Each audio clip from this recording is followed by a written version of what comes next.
Maybe I'll talk about another thing. Here, let me, Okay, this one's probably the most substantive in terms of, like, national implications of all the things I have on here.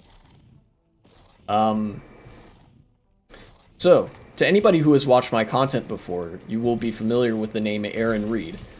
This is because she is trans and based and a journalist. Many such cases. And I have cited her work before. I have used her work for content before. I've talked about it before.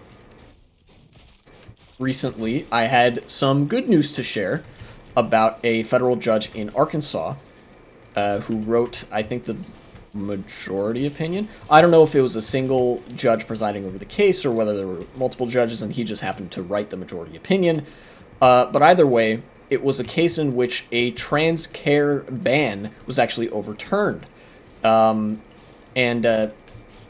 cited all the best practice medicine, which is very cool. In this case, the opposite thing happened. In Tennessee, one of the first states actually to introduce a drag ban, which they defined in such a way that it would include any trans individuals. In Tennessee, the Sixth Circuit Court upheld a trans care ban in a 2-to-1 ruling. They cite the Dobbs abortion ruling, Dobbs v. Jackson. That's the case that overturned.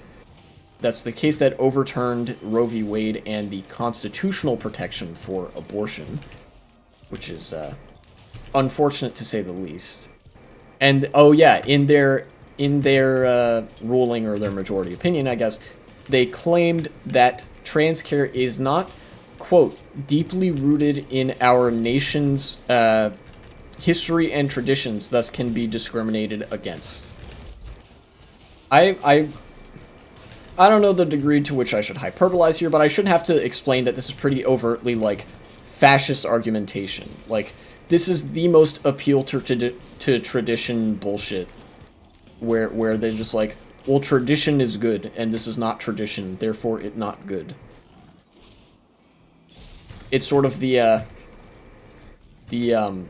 purest distillation of conservatism, right? Happening before our eyes.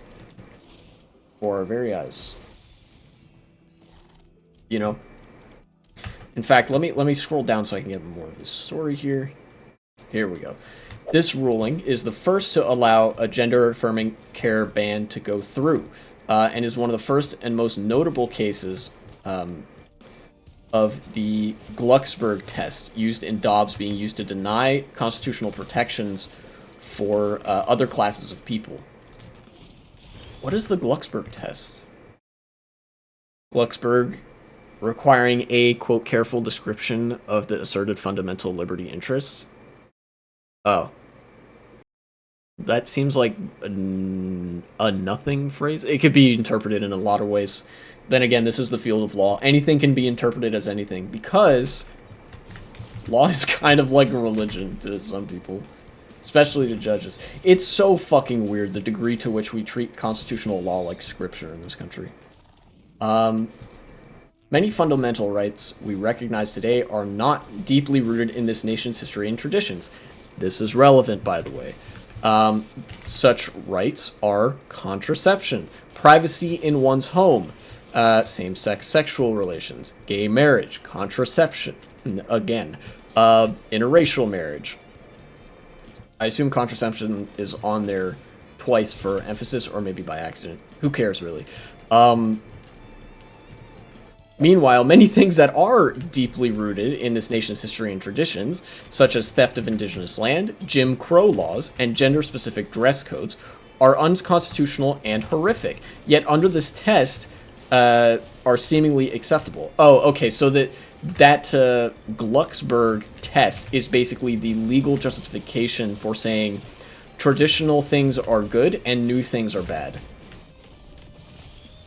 I could go on. There's some really pea-brained, smooth-brained logic in this ruling. It's really fucking stupid. But the relevance of it is basically the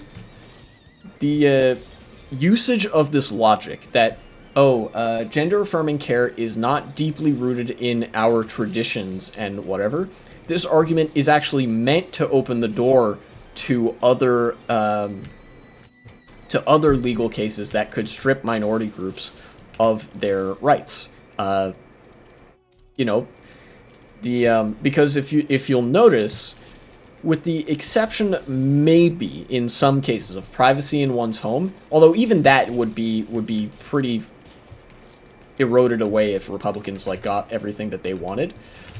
With that sole exception in like the overt phrasing of it, the conservative justices and a number of Republicans have let it slip that their legislative and legal agenda is actually to pursue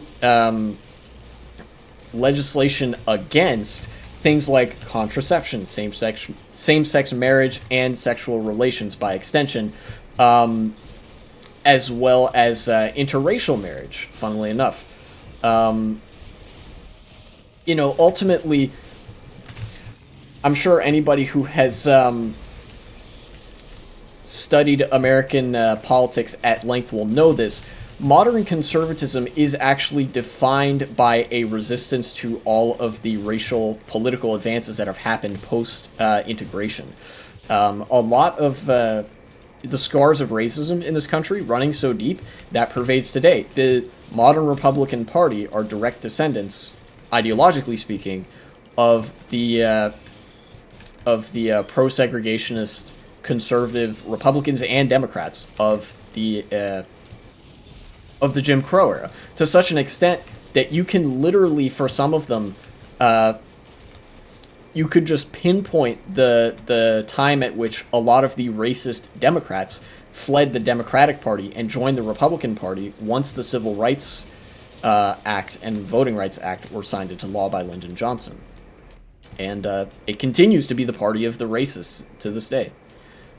This is not me saying, by the way, I want to make it very clear, this is not me saying that everybody who votes Republican is racist. I don't obviously think this of every Republican voter or American conservative individual, right? There are many different flavors of conservatism in politics. But I am characterizing every politician as such. So now this could be a problem. We now actually have two competing legal precedents. One of them saying that banning transgender care is unconstitutional because it violates all of these standards of best practice medicine and endangers the lives of children. Unconstitutional and therefore bad. And then we have another ruling saying that banning transgender care is perfectly in line with the principles of the Constitution because it is not deeply rooted in America's traditions, which does in fact imply all sorts of horrible things. But, my hope is that this will be resolved eventually in favor of allowing trans care to still be provided. Because, the other two alternatives are, it still comes to a head, but it's decided the other way, or we just never get a resolution. In which case, we are left with, like, a weird fucking state-by-state patchwork of laws. Where in some states, trans people have rights to medical care, and in other states, they just don't. Although, if I had to forecast, I'm not amazing at forecasting, but I'll do it again. I think that middle road where you have this weird, like, disorganized and kind of incoherent state-by-state patchwork of laws, some states saying, yes, transgender care is constitutional, and other states saying, no, it is not, or like, is or isn't constitutionally protected. That's kind of, the reason I say that is it's kind of how gay marriage is, or at least how it was for a long time. I haven't tuned in lately to the discussion, the, like, legalistic discussion on gay rights and gay marriage, like, state by state. But as far as I know, at least until very recently, there were states in which gay marriage was banned. Well, actually, I think it would be legal in every state now because of the Obergefell decision, which could potentially come under fire by this court, but it's better than nothing.